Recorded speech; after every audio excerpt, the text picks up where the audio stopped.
Okay, allotropes of carbon. Now, what is allotropes of carbon? Allotropes are those which having very different physical properties but having same chemical properties, and they exist in pure form of the carbon. जो carbon की pure form में होते हैं पर उनकी physical properties change होती है लेकिन केमिकल प्रॉपर्टीज़ जो है वो सेम रहती है। और यहाँ पर अपन को तीन चीज़ें बताई हैं अपनी बुक में। एक तो है डायमंड, एक है ग्रेफाइट और एक है फुलरीन। ठीक है, तो जो डायमंड है उसका स्ट्रक्चर भी दिया है, ग्रेफाइट का भी दिया है और फुलरीन का भी दिया है। अब डायमंड, पहले डायमंड के बारे में अपन देख लेते हैं कि डायमंड में क्या क्या खूबियाँ हैं। डायमंड जो है ना, अगर चलो एक काम करते हैं कि इसको अपन एक डिफरेंस में कर लेते हैं डायमंड, और यहाँ पर आ जाएगा ग्रेफाइट। ठीक है, ये डायमंड और ग्रेफाइट में दोनों को डिफरेंस तक अच्छे से अपना हो जाएगा। पहला पॉइंट, डायमंड में क्या खूबियाँ होती है, तो डायमंड जो होता है वो सबसे हार्डेस्ट और सबसे लस्टरस होता है। कैसा होता है? लस्टरस। अब लस्टरस क्या होता है? लस्टरस यानी कि जिसमें बहुत चमक, जिसमें लस्टर होता है, चमक। लेकिन ग्रेफाइट में क्या चमक होती? नहीं, उसमें नो लस्टर। ठीक है, नो लस्टरस सरफेस। अब देखो इसमें क्या होता है, ये हार्डेस्ट सब्सटेंस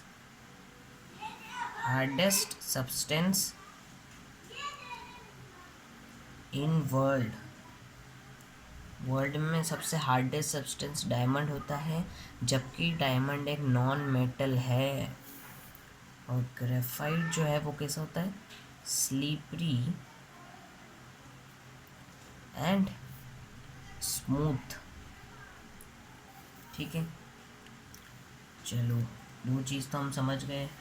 अब अपन को पता है ग्रेफाइट जो है वो उसका एक काम है, मतलब यहाँ देखा जाता है, जनरली आता है ऐसा कि वो क्या होता है, गुड कंडक्टर ऑफ इलेक्ट्रिसिटी। और ये डायमंड जो है वो गुड कंडक्टर नहीं होता, तो अपन बैड नहीं कहेंगे, पर यहाँ ऐसे लिखेंगे कि नॉट गुड कंडक्टर। ठीक है, थोड़ी सी डिफरेंस ये होगा। अब एक मिनट, चलो ये डिफरेंस हो गए। अब देखा जाए तो इसका जो बॉइलिंग पॉइंट है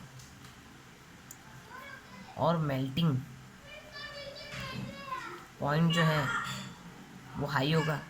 सीधी सी बात है, डायमंड है तो वो हाई होगा, इसका लो होगा,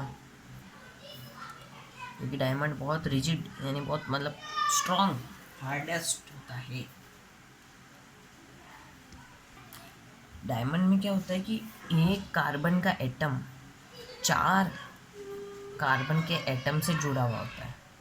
ये देखो, जैसे ये कार्बन का एक एटम है तो ये इससे जुड़ा हुआ है, ये इससे जुड़ा हुआ है, ये इससे जुड़ा हुआ है, ये ऐसे 4 से जुड़ा हुआ है। वापस ये कार्बन का है तो 1 2 3 और ये 4। वापस इसको देखा, 1 2 3 ये 4, ऐसे ये जुड़ते हैं।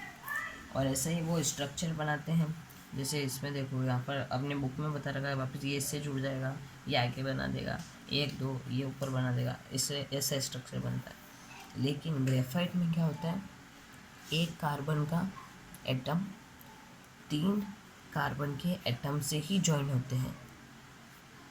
यहाँ पर 4 से हो रहा है, ये देखो 1 2 3 4, लेकिन यहाँ पर 1 2 3 से ही होते हैं। अब 3 से होते हैं इसलिए यहाँ पर डबल बॉन्ड बनता है, और यहाँ पर 1 2 3 4 हो जाता है। और अपन को पता है कि कार्बन में अपन को 4 इलेक्ट्रॉन और चाहिए होते हैं, तब भी उसका ऑक्टेट पूरा होता है।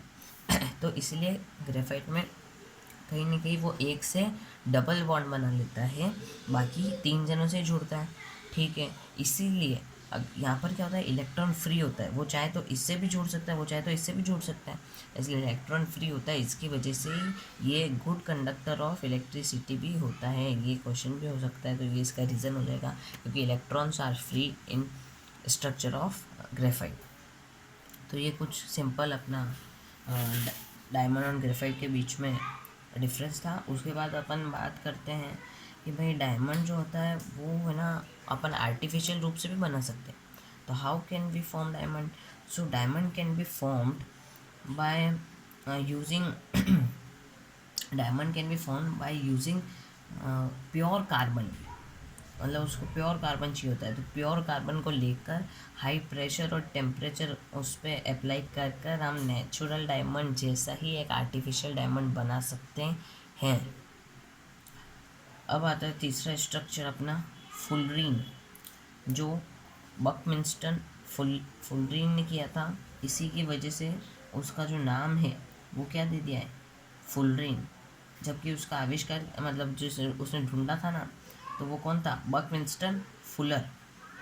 और उसमें क्या फुटबॉल जैसा शेप होता है, जैसे एक ये कार्बन का आइटम है, तो ये इससे इससे इससे और ये इससे ऐसा पेंटागन बन गया, फिर इधर हेक्सागन बन जाता है, इधर ऐसा बन जाता है। तो वो फुटबॉल होती है ना, वैसा एक स्ट्रक्चर बनता है, और उसमें कार्बन के 60 एटम होते हैं, 60, इसलिए उसको C60 भी कहते हैं। तो ज़्यादा कुछ नहीं है फुलरिन के बारे में इसमें, और एलोट्रॉप्स ऑफ कार्बन तो यही बताता है हमें।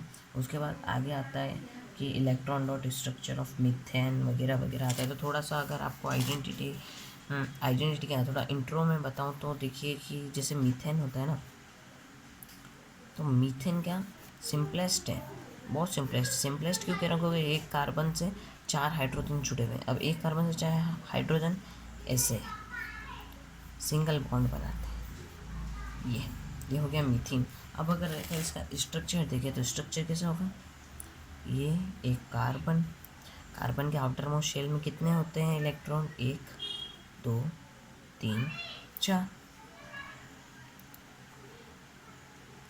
हाइड्रोजन के आउटर मोस्ट में कितने इलेक्ट्रॉन होते हैं, सिर्फ 1, और उससे 2 चाहिए। तो यहाँ पर हाइड्रोजन हाइड्रोजन हाइड्रोजन हाइड्रोजन, तो हाइड्रोजन 1 इलेक्ट्रॉन यहाँ देगा, इसका ये वाला हाइड्रोजन 1 देगा, 1 और 1। अब कार्बन को 4 और चाहिए, तो गिनो 1 2 3 4 5 6 7 8। तो इसी की वजह से कार्बन बहुत सारे मतलब कंपाउंड्स फॉर्म कर देता है, क्योंकि वो सबसे लिंक होकर जुड़ता ही जाता है, इनफाइनाइट नंबर ऑफ चीज़ें बना देता है। आगे आता है वर्सेटाइल नेचर ऑफ कार्बन, तो उसमें 2 चीज़ें हमें मिलती है। वर्सेटाइल नेचर ऑफ कार्बन यानी उसका ऐसा क्या नेचर है, उसकी वजह से वो इतना फैला हुआ है, मतलब इतना कार्बन क्यों फैला हुआ है। तो एक और आता है कि सिलिकॉन, तो सिलिकॉन के पास भी एक ऐसी प्रॉपर्टी होती है जिससे वो मतलब 1 2 3 4 5 6 7 8 ऐसे 8 या 9 तक वो ज़्यादा से ज़्यादा बना सकता है, उसके कंपाउंड चेन बना सकता है। और कार्बन तो इनफाइनाइट नंबर तक बना सकता है। अब क्यों बना सकता है, तो उसके रीज़न अपन पहला लिखेंगे,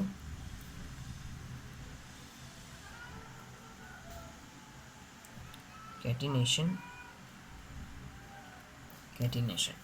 अब कैटिनेशन क्या होता है, कैटिनेशन ये होता है कि carbon has the unique ability to form bonds with other atoms of carbon giving rise to the last molecule.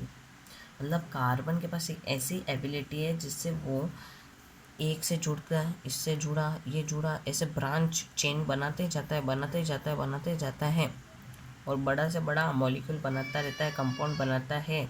उस प्रॉपर्टी को कहते हैं कैटेनाइजेशन। कार्बन चेन बनाते ही जाता है, लॉन्ग फॉर्म चेन। अब चेन भी कैसी, वो रिंग शेप में बना सकता है, वो चाहे तो ब्रांच शेप में बना सकता है, मतलब ऐसे यहाँ से निकल रही है, यहाँ से, मतलब वो कैसा भी शेप में कार्बन को बना सकता है। तो एक रीज़न ये हो गया कि कैटेनाइजेशन की वजह से कार्बन जो है वो इनफाइनाइट नंबर ऑफ कंपाउंड्स बनाता है, क्योंकि उसके पास एक ऐसी एबिलिटी जिसे वो लंबी लंबी चेनें बनाता है। अब दूसरी बात आती है, कार्बन कैसा होता है, tetravalent. Now what is tetravalent, tetra यानी मोर देन 3, जनरली अपन 4 बोलते हैं, और वैलेंट यानी वैलेंसी, ठीक है। तो टेट्रावैलेंट मैंने यहाँ पर इसको इसलिए कहा क्योंकि ये इसको 4 इलेक्ट्रॉन्स चाहिए होते हैं। तो ये एक बार 4 जनों से मिल सकता है। एक बार एक कार्बन कम से कम 4 जनों से तो लिंक बना ही सकता है। एक कार्बन कम से कम 4 बार तो लिंक बना ही सकता है।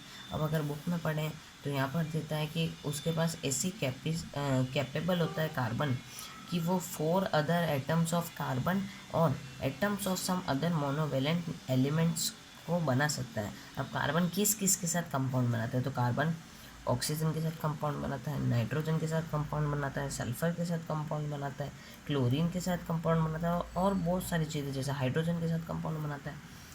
और कार्बन क्या होता है, एक और रीज़न होता है पर वो आता है इसी में ही है टेट्रावैलेंट में, कि कार्बन जो होता है वो छोटा होता है। कार्बन का एटम कैसा होता है? छोटा होता है। अब कार्बन का एटम छोटा होता है, उसी कारण से वो जो है अच्छे स्ट्रॉन्ग बॉन्ड्स बना सकता है। ये बुक में दे रखा है नीचे, यहाँ पर पढ़ेंगे तो समझ में आ जाएगा आपको। और ये 2 रीज़न है वर्सेटाइल नेचर ऑफ कार्बन के।